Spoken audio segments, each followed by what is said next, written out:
Mesdames, Messieurs, bonjour et merci de prendre ce rendez-vous de l'actualité sur Eden Télévision. Visite du secrétaire d'État norvégien au Bénin. Les axes de coopération entre le Bénin et la Norvège ont été passés en revue. Atelier de validation de la revue du plan de travail annuel du ministère de l'Enseignement supérieur. C'était ce mardi. Vous suivrez le compte rendu dans cette édition. Et puis, législative d'avril 2019, les candidats devront fournir une pièce indispensable à leur dossier, le quitus fiscal. De quoi s'agit-il? On en parle dans ce journal.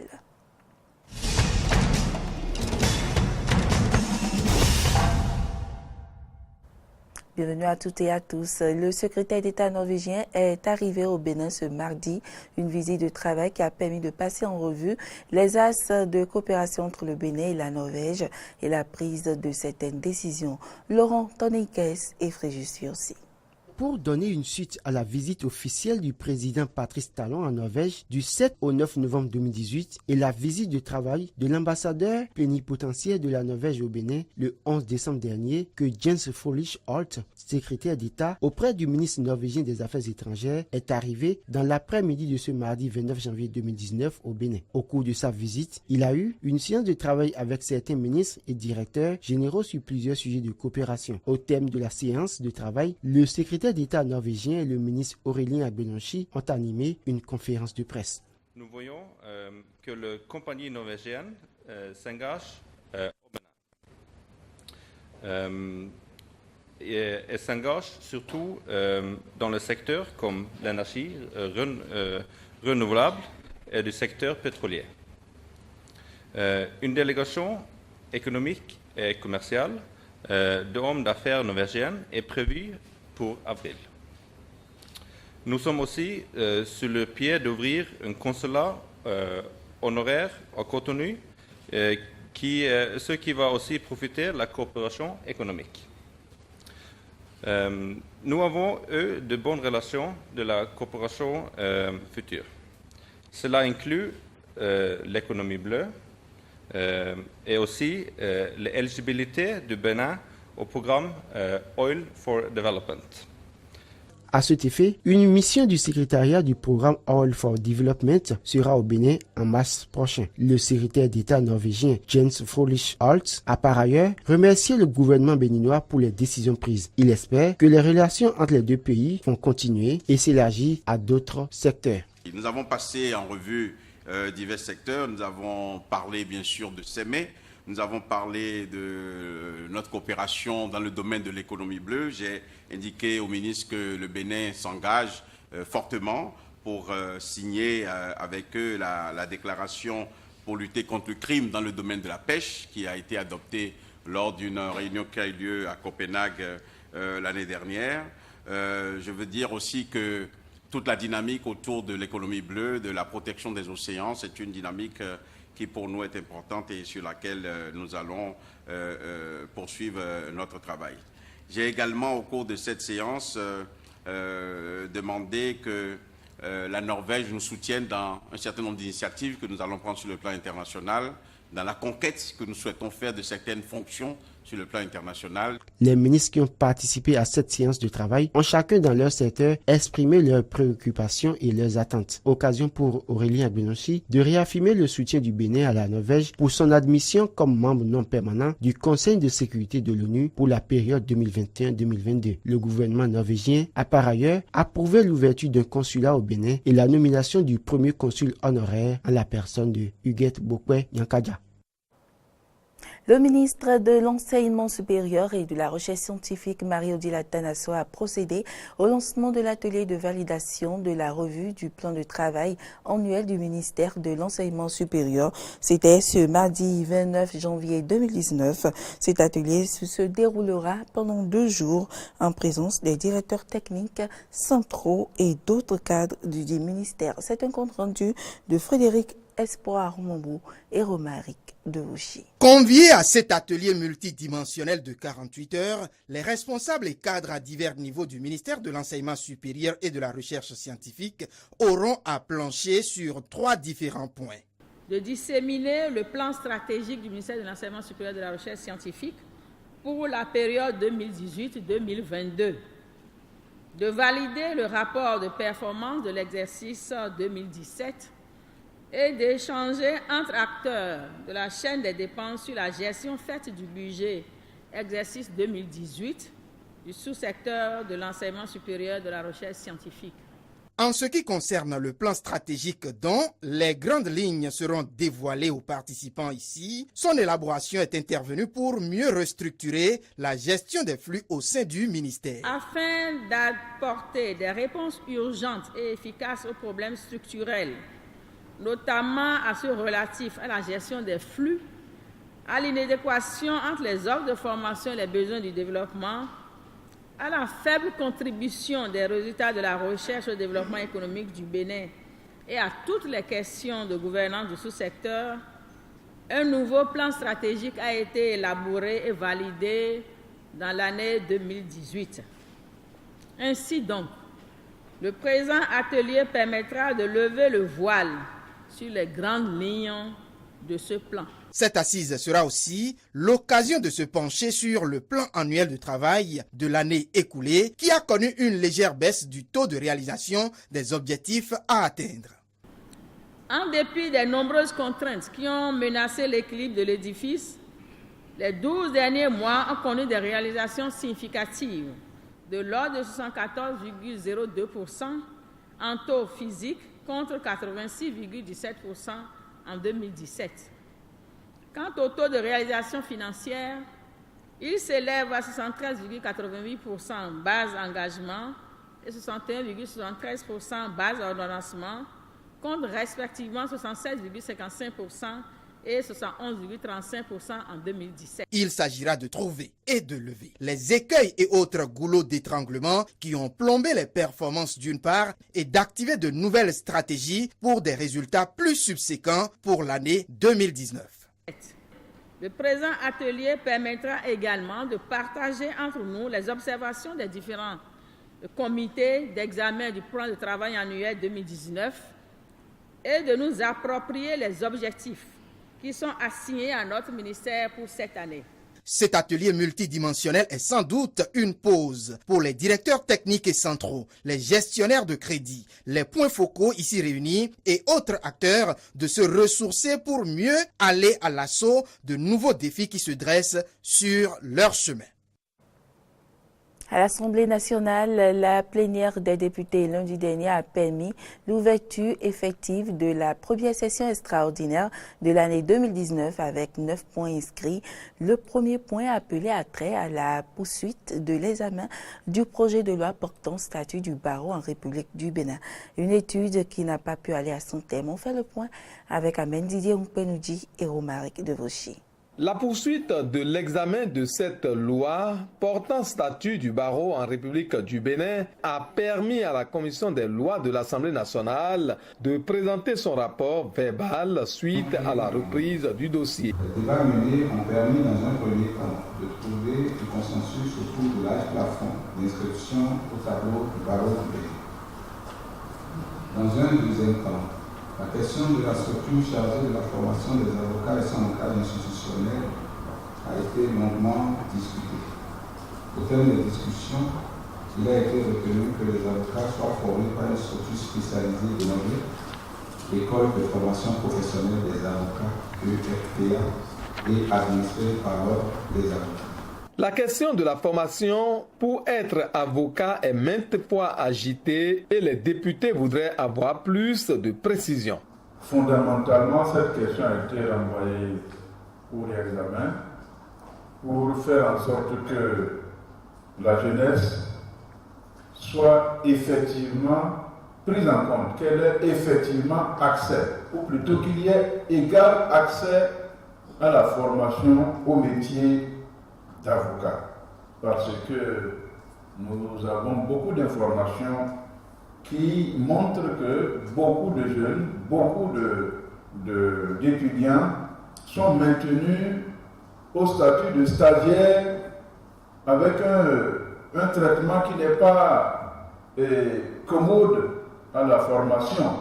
Donc le nom qui a été donné à l'école avant, c'était dit une école du barreau. Mais aujourd'hui, comme c'est dit que c'est une école de formation professionnelle des avocats.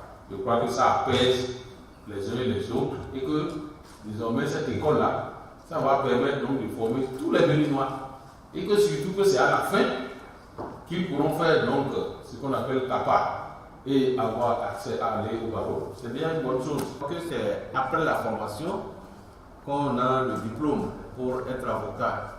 Mais pour aller à cette école-là, quelles sont les conditions d'accès à cette école?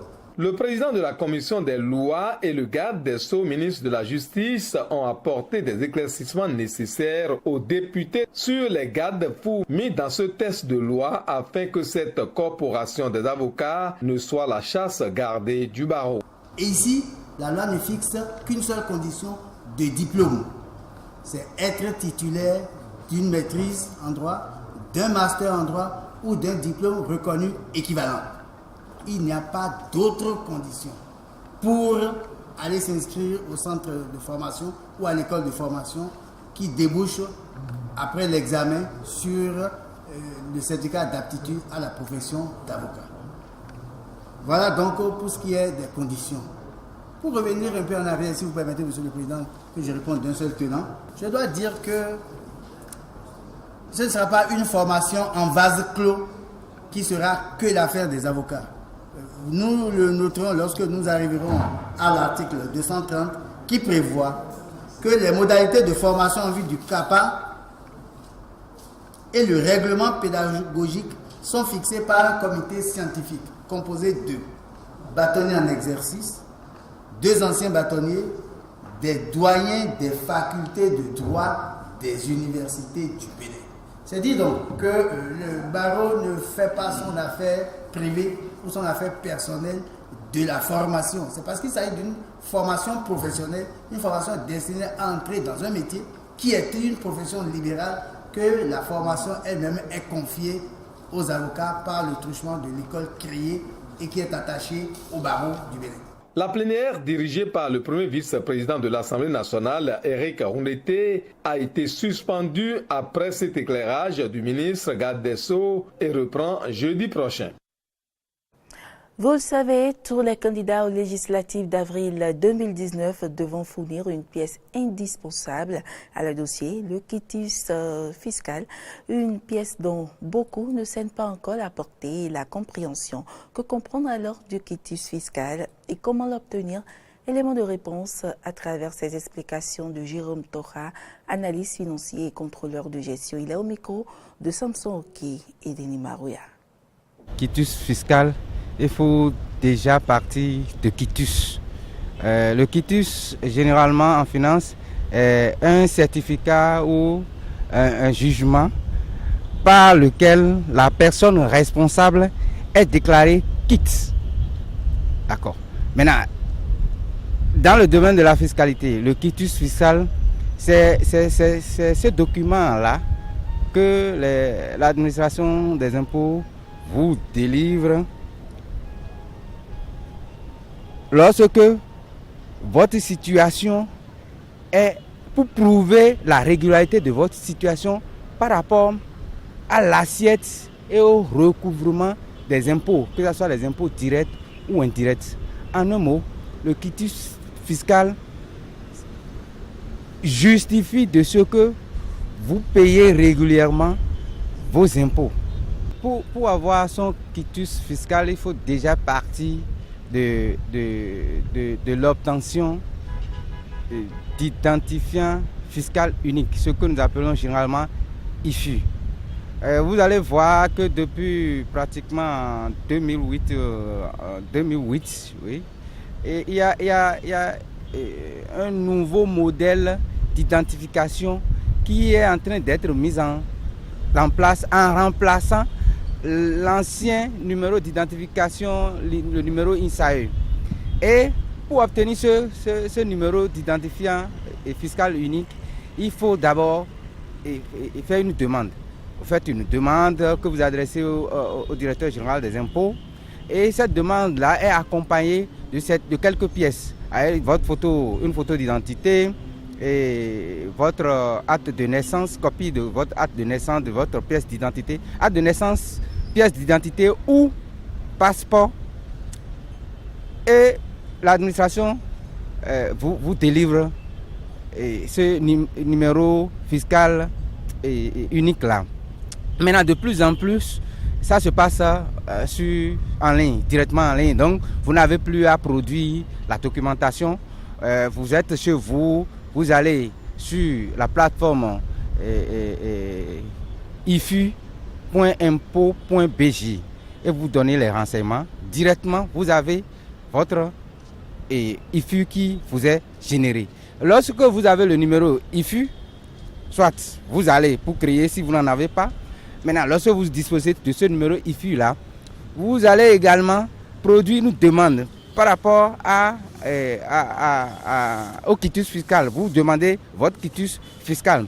Donc, vous vous associez à ce numéro IFU et les justifs de ce que vous êtes à jour par rapport aux impôts. Les impôts éventuellement que vous avez payés. Si vous n'en avez rien qui demande à ce que vous payez des impôts, donc vous faites la demande et on vous délivre votre quitus fiscal. Mais si vous avez des choses qui demandent, qui sont assujetties à certains impôts que vous avez éventuellement libérés, alors vous produisez les quittances de ces impôts payés là, plus la demande et l'administration au niveau des services de gestion, que ce soit au niveau de la recette, au niveau des services d'assiette et au niveau même de la direction, du directeur même, contrôle la procédure et vous délivre votre quitus fiscal.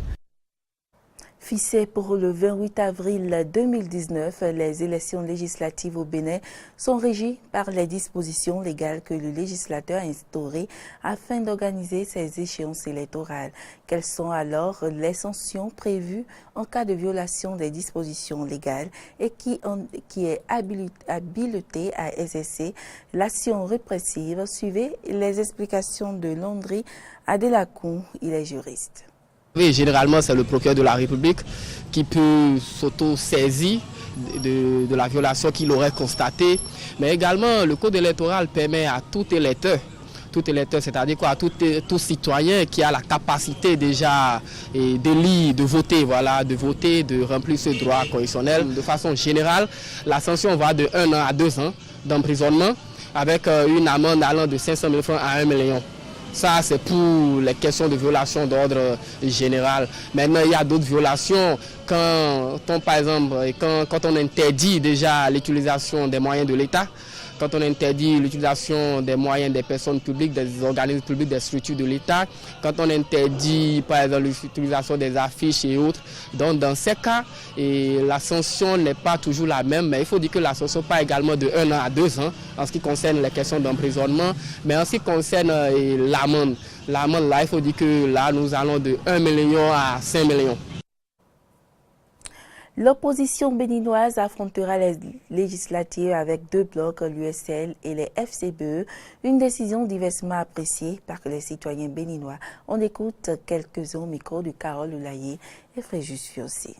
C'est la bonne option ça, c'est la bonne option. C'est ça là, cette option de l'opposition de prendre 2 blocs qui règle la question de l'article 242, c'est ça qui règle. Parce que l'article est clair. Quand on n'aura pas 4 listes ayant obtenu 10% au plan national, alors là, les autres blocs qui n'ayant pas obtenu 10% peuvent aller à la compétition de l'attribution de sièges. Maintenant, si l'opposition garde les 2 blocs et que la mouvance aussi garde les 2 blocs, ce qui est sûr, les 4 blocs là auront les 10%. Donc ça veut dire que la loi qu'eux-mêmes ont votée, le piège qu'ils ont mis dedans, ils tombent allègrement dedans. Et c'est ça la politique. Si nous prenons le bloc, le bloc des opposants, c'est que le peuple comprend aujourd'hui qu'il veut s'unir pour détruire l'avenir du pays. Donc, à cet effet, moi, ce que j'ai à dire tout simplement, c'est que le bloc ne vont pas les avantager. Parce que pourquoi? Parce que s'ils faisaient un bloc, il faut avoir 10% sur le plan national. C'est qu'on ne veut plus voir aujourd'hui le député d'une seule région. Même ceux-là même qui ont voté cette loi ne maîtrisent pas cette loi.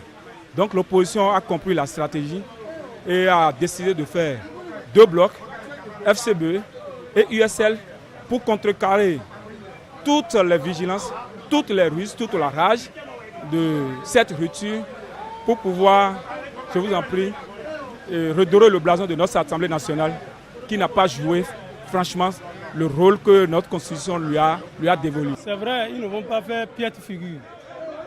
Ils ne vont pas faire piètre figure, mais c'est mieux pour eux de faire un bloc.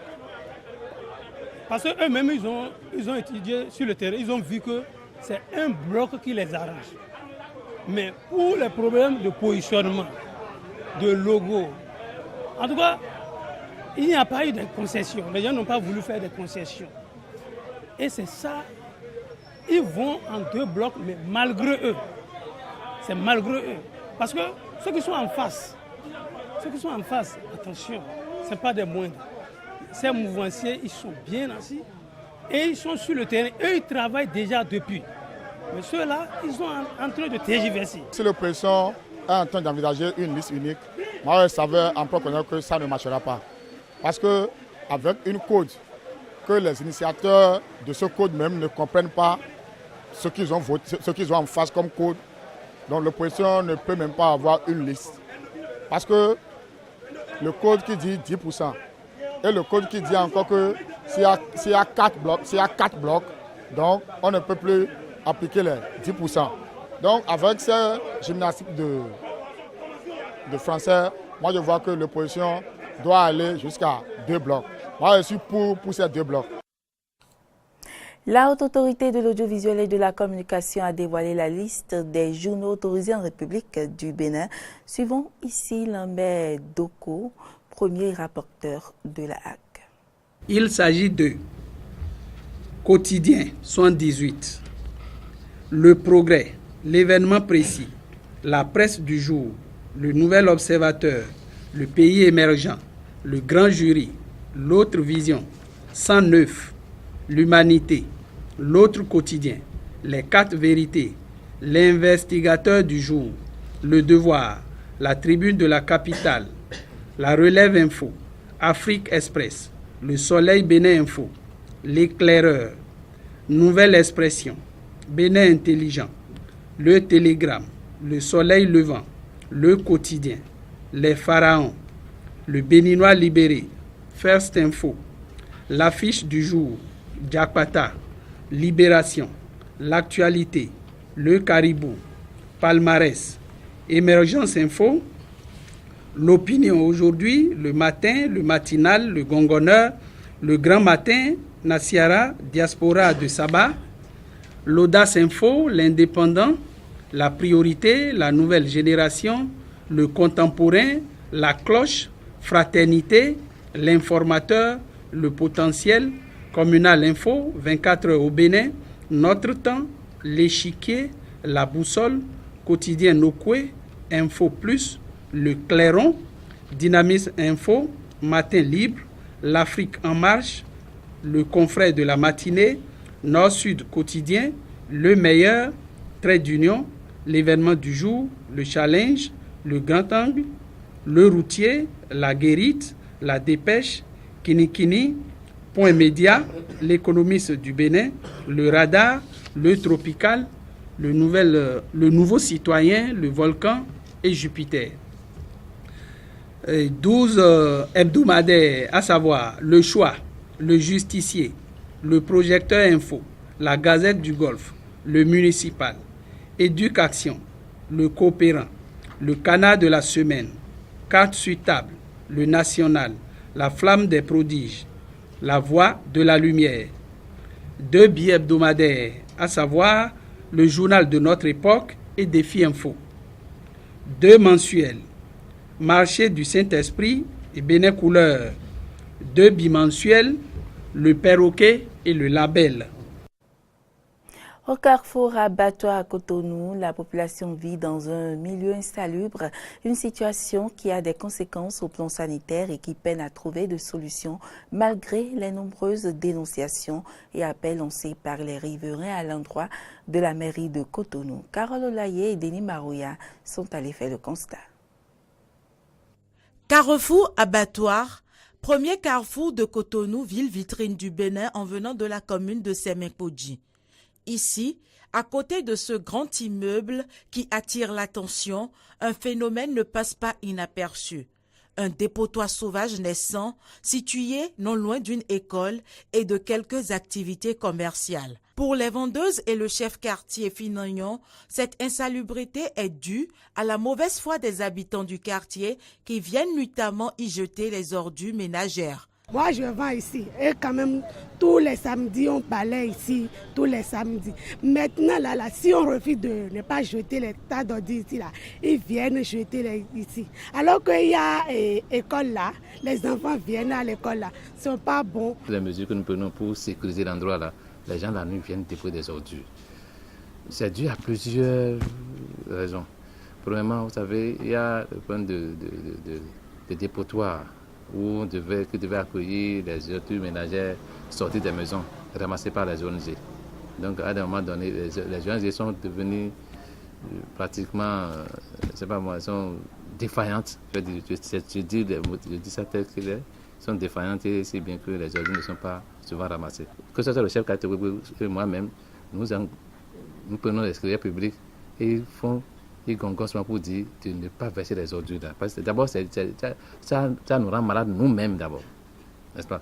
Mais vous savez, ce que ça vaut au Bénin aujourd'hui. Ce domaine, autrefois occupé par des chauffeurs qui venaient garer leurs véhicules, était entretenu par ces derniers.